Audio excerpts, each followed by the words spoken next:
Yo, what's going on, guys? KrispyFlakes here. So before you watch the video, I do want to let you guys know that this is a video I would normally post on my second channel, Extra Crispy.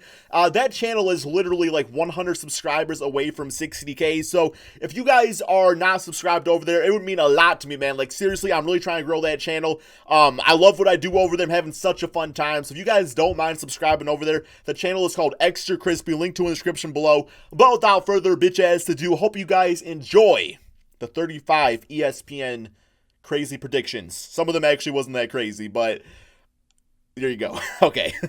Yo, what's going on, guys? KrispyFlakes here. Welcome to Extra Crispy. For today's video, we got 35 wild predictions by Zach Lowe of ESPN. Senior writer, guys. That means he knows his stuff, or maybe he's just been stupid for a long time on ESPN. I really don't know, because, you know, these days, the worldwide leader in sports, kind of the worldwide leader in L's at times, man. But, you know, I like Stephen A. Smith and all those guys out there. So, I'm hopeful for the article. We are going to go through these and see if they are actually, like, crazy predictions. If I think they could happen. If I think that just there's no way possible. So, yeah, let's go ahead. If you guys want to give me your wildest prediction in the comment section below, feel free to do so. Here we go, man. It's, Stephen Curry wins the scoring title, but not the MVP.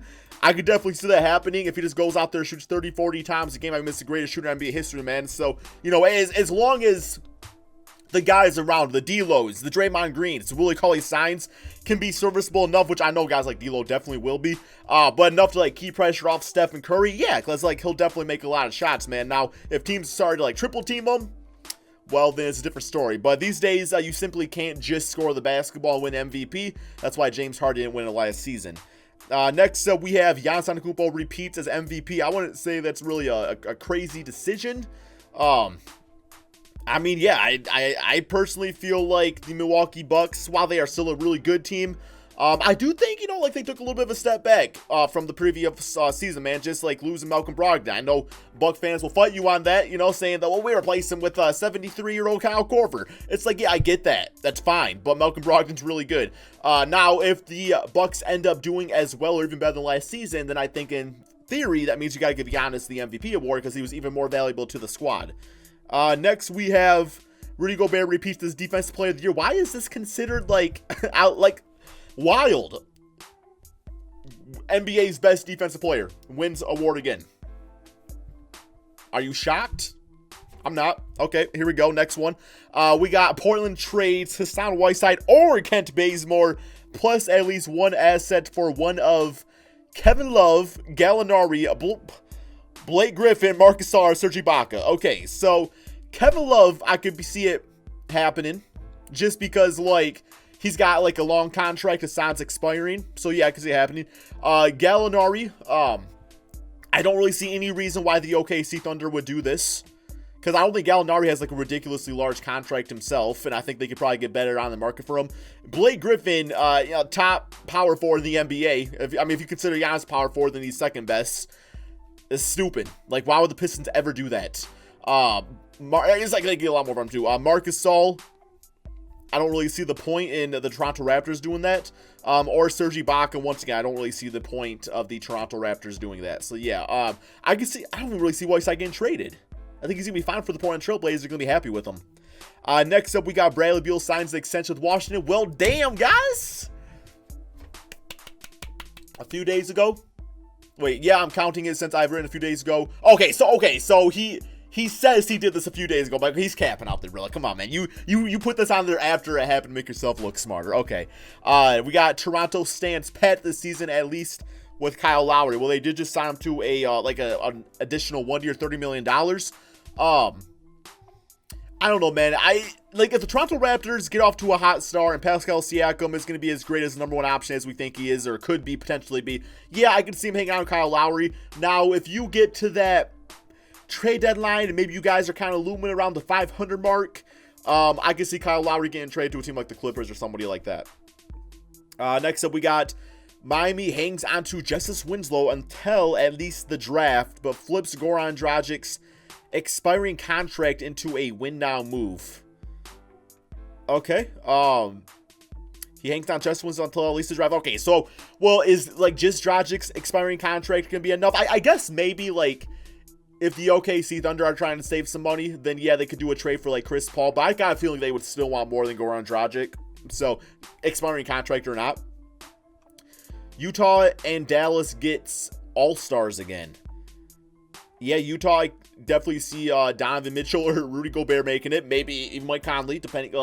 So many great point guards in the Western Conference, which has been like the story of Mike Conley's career. And then Dallas, I could see Luka being a fan-voted guy in. If Kristaps Porzingis comes back hot, then sure, why not, man? Next up, we got connected. San Antonio's all-star streak ends. The Spurs have had at least one all-star in the game since 1997. Yeah, that shit's coming down, man. There's no way. There ain't no way LaMarcus Aldridge's making that. Like LaMarcus barely made it last year, and now Kristaps Porzingis is back healthy. It's not happening. Siakam, Aaron Gordon, and Zach LaVine make all-star debuts. I can just take this in a dunk contest, actually, man. Siakam, I can see it happening. Aaron Gordon, I don't think makes it this season. Zach LaVine, yeah, like maybe like the one last guy's voted in. So what's this saying? The East has 9 lockish all-stars: Kyrie, Kemba, Lowry, Ben, Embiid, Butler, Antetokounmpo, Beal, and Blake Griffin. Okay, those 3 spots. Love could snag one of the Cavs. Are going to be bad. Al Horford is always in the conversation. Milwaukee gets the number 1 seed, deserves second all-star. Andre Drummond is a 2-time all-star, but we really bring in 2 Pistons. Yeah, we really are. We're going to bring 2 Pistons before we bring one Orlando Magic. Like Vucevic, and that's already disrespectful that you saying Aaron Gordon going to make it over Vucevic. Okay, let's continue, man. Nikola Jokic busts the the Wilt assist club. Only 2 players listed 6'11" or taller have ever averaged 7 assists per game. Jokic a year ago, and Wilt Chamberlain twice during the go-go 1960s. Chamberlain owns that. Okay, yeah, well, damn, Ben Simmons just got to grow an inch taller. He'll be there, too. Denver gets the number 1 seed in the West. I could see it happening if Michael Porter ends up being amazing, which he's looking good so far, like in preseason and just like training camp, which is whatever, but still, I still think it says something. They need him to be better than Torrey Craig, right? So yeah, he's already got that on lockdown. Team's got more chemistry in the Western Conference than pretty much any team out there. I don't see why it couldn't happen. Like, that don't mean they're going to win. That does not mean they're going to win the Western Conference, but I could see them being a big time, just regular season team at least. Miami finishes 3rd in the Eastern Conference. I could see them finishing top 5. I think 3rd is a little bit overrating them, and that's not. And the trust guys, like, you gotta understand. By me, I'm not saying they're overrated. I'm also saying they're extremely underrated. Like, I think they're gonna finish better than like the 8th or 7th spot. I would say like 5th or 6th seed is more realistic though. We got number 14. Steven Adams sets the record for biggest year-to-year leap in defensive rebounding rate. Man, that is going to be used against Russell Westbrook for the rest of his life if that does happen. Also, the Thunder trade Adams and Dennis Schroeder. Yeah, I'm trying to think of, like, there's obviously a lot of teams out there that could use him. Like, I still like the idea of him going to the Sacramento Kings. Maybe even in the, like, a sort of, like, Buddy Hield type of trade. Although, I can see where, King fans would be like, let's just take our chance with Buddy Hield and that he figures his contract out. But, I mean, even, like, Dennis Schroeder as, like, a backup point guard for the Kings would be great. Because right now they have, like, Corey Joseph, I think. And Dennis Schroeder would be a big improvement to him, at least. And then, Steven Adams starting at center. Then all of a sudden, you got Dwayne Dedmon coming off the bench. And the bench unit takes a big boost just with that. It's not a bad route to go. Number 16, we got Indiana Pacers missing the playoffs. I would say the Pacers have potential to either shut up a lot of haters or be like, we told you so. Because I do think in the regards of the Pacers, they are going to be a really good team. I don't like what's going on with Sabonis right now with his whole contract talks, because I can see that being a big, just like a big hurdle and just like a big dramatic thing the team has to get through. But I mean, Malcolm Brogdon's great, TJ Warren's great, Jeremy Lamb, nice player. Miles Turner, I think, is going to be even better this year. You get Oladipo back eventually. I do not see this team missing the playoffs. I don't see this team missing the playoffs. Number 17. The 8 playoff teams: Sixers, Bucks, Celtics, Raptors, Nets, Heat, Magic, and Bulls. Number 18. Robin Lopez attempts at least 75 threes. He's trying to be just like his I was gonna say big brother. I don't know which one was actually born first. I know they're twins. I don't know the time difference though. But yeah, he was actually shooting them in preseason, man. Can you imagine just like Brook Lopez splashing threes on your team? all of a sudden he just like gets in foul trouble and then literally just have to deal with Robin Lopez. That's like getting one NBA player, but they get 12 fouls before they actually foul out. That's pretty much what it relates to. Pacers trade Turner or Sabonis. It would probably be Sabonis. I don't see them trading Miles Turner. Now, as far as a team that could get Sabonis, there's a lot of good options out there. Really, you just want to look for like the best small forward or power forward you can get. I think a trade maybe of like Gallinari. Getting Gallinari on the Pacers would be kind of big. And then, of course, Sabonis goes back to the Thunder team, which would be nice there. Although that means they probably need to trade away Steven Adams also. But just because, like, you know, Gallo at the 3, at the 4 would be great. TJ Warren at the 3. Now, you could go for a good small 4 and then just put TJ Warren at the 4 spot, too. So, there's a lot of different, like, routes they could go as far as trade value for Sabonis. Number 20. Dallas makes the playoffs along with the Clippers, Lakers, Jazz, Nuggets, Rockets, Blazers, Spurs. Golden State finishes 9th. Yeah, we are going to continue with this again, man. Okay, here we go.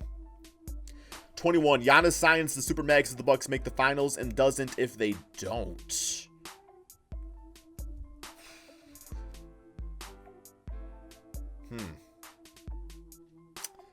I don't really know, man. I literally have no idea how to read Giannis. Like, I can't tell if Giannis, like, he wants to be a lifer with the Bucks or if he's just kind of keeping quiet and ends up going to a different team. I have no idea. Chris Paul finishes the season in OKC. Yeah, I think the Thunder are gonna, assuming they keep all their players, they are gonna be a lot better than people think. We got Milwaukee makes a splashy-ish win now move. Who do they really have? Like, who are they splashing? Eric Bledsoe? I guess. But I can't really think of like a big time move they would make. Like, I can't really think of the assets they have anymore. Utah extends one or both of Royce O'Neal and Joe Ingles. Oh my God, I'm freaking shocked. Okay, cool. All right. Interesting. Crazy ass prediction right there, Zach Lowe. Utah trades Dante Exum, totally Bradley for Marcus Morris. Oh my God, I can't. The anticipation of some of these predictions. Oh my God, freaking blockbuster Survivor seat. Let's not say blockbuster, they're out of business. Family, that's a family video, bro. Can't really say anymore. I don't understand how family video's still open. Minnesota makes at least 2 trades, including one involving Robert Covington, if healthy. Okay. Who are they going to trade him to? A lot of teams would take Robert Covington. I would trade Wiggins before Covington, if I'm being quite honest, man. 27. Within the next 16 months, there will be a trade buzz about Russell Westbrook and or James Harden. Hell no, man. Okay. I will give you this. If Russell Westbrook and James Harden get to that point, there is no way Houston is ever trading away James Harden. There is zero chance that happens. Russell Westbrook, because clearly, if that happens, it's because Russell and James didn't mesh well. But you are not trading James Harden. Hell no, man. Russell Westbrook, different story if things just completely tank. 28. Marvin Bagley is Sacramento Kings leading scorer. If Buddy Hield comes back and he's healthy and not healthy, but happy, and he gets his contract, I still think Buddy Hield probably leads the team in scoring. Nemanja Bjelica, and at least one other core rotation. Oh, they trade another one. Okay. Yeah, maybe like Bogdan could get traded because he's kind of like not really part of the rotation anymore, big time. Because like Harrison Barnes is back with his big time extension stuff. Like, so he's still part of the team, but it just seems like you have a starter being wasted on the bench. Otto Porter signed a long-term deal in Chicago without ever becoming a real free agent. Let's just hope it's not for damn no $29 million, right? I would say if you can get him for like $14 million, that's a big-time W. The Coach's Challenge lasts only one season, at least in this form. Yeah, it's going to be a little testy out there. I don't know if you guys don't know what it is. Basically, coaches it's like football. It's like if you don't like what you see out there, you can challenge it. I could see it kind of slowing down the game. And I don't know, it just feels like it would not like fit as well in the NBA game as it does with football. But I'm curious to see what it does, though. The discussion about starting free agency before the draft gets new life. I would be all for that. I would be all that for that. Because, like, if you're drafting, like, a player, wouldn't you want to know, like, what veteran pieces are going to be part of your team before you go out there and draft somebody? Right? We got Washington trade CJ Miles for 2 second-round picks, but re-signs Davis Bertans. Okay, cool. Chicago trades Chris Dunn. No, I actually really like him as a backup point guard. I think he's actually a really nice, safe bet to have behind Kobe White, because while Chris Dunn should not be starting for a basketball team, you got Kobe White going out there doing his thing, and you got Chris Dunn coming off the bench. It's like, that's actually not bad at all. And Larry O'Brien goes to Clippers over Sixers in 7. Yeah, I don't see why the Sixers can't make the finals, and I don't see why the Clippers can't win it. Now, I would say probably in 6 games personally, man. But yeah, okay, some of those predictions, definitely a few L's out there, just kind of boring. Like Davis Bertans re-signing. Oh my God, bro. But no, man, these are actually kind of fun to go through regardless. So yeah, hope you all enjoyed. Be sure to drop that like, subscribe to my channel. By the way, if you're watching this might go on the main channel, KrispyFlakes. I'm not sure yet.